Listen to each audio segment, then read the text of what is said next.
I'm Robert Lawrence Kuhn, and here's what I'm watching. How the National People's Congress, the NPC, China's highest organ of state power, embodies China's commitment to enhance its form of democracy, which China calls whole process people's democracy.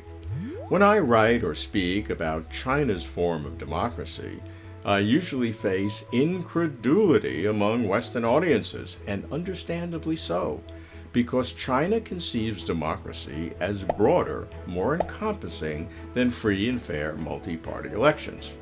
China's democracy is no verbal fig leaf. It is the third of 6 aspirational adjectives that President Xi Jinping uses to describe China's goal of great rejuvenation. Democracy in the party-led system involves assessing and absorbing public opinion via feedback mechanisms at all levels of government and people's congresses, such as polling to discern what people think. The primary expression of China's democracy works institutionally via the formal processes of the people's congresses at various levels of political organization, culminating with the NPC. Empowered to enact laws, the NPC as a whole meets every March, but its various committees, especially its standing committee, meet throughout the year to plan and prepare various pieces of legislation that express the political agenda for the year. Deputies of people's congresses are elected according to the Chinese system, which is always under the leadership of the party, of course.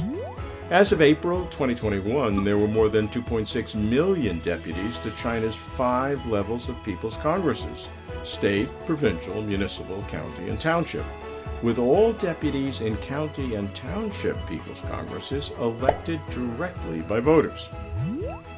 Each year, the NPC reviews the work report of the government, as well as the work reports of the NPC Standing Committee, the Supreme People's Court, and the Supreme People's Procuratorate.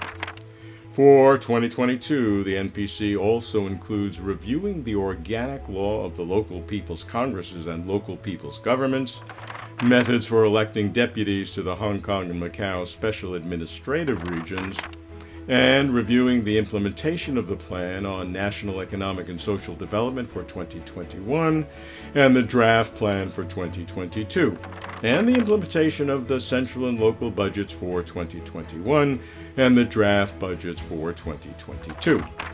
By unveiling these draft laws and amendments well prior to their enactments, the NPC provides sufficient time for public comments solicited online. Since 2008, more than 240 draft laws have publicly solicited opinions through the NPC website, with more than 1.4 million participants and more than 5 million opinions.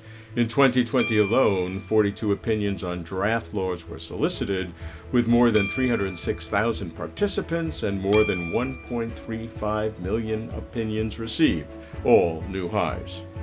China calls the participation of the people the fundamental way to achieve democracy.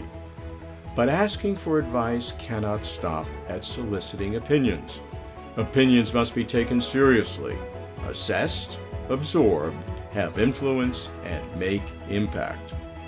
How can this process be facilitated? What kinds of system improvements need be made? What about boundaries? What about tolerances? I'm keeping watch. I'm Robert Lawrence Kuhn.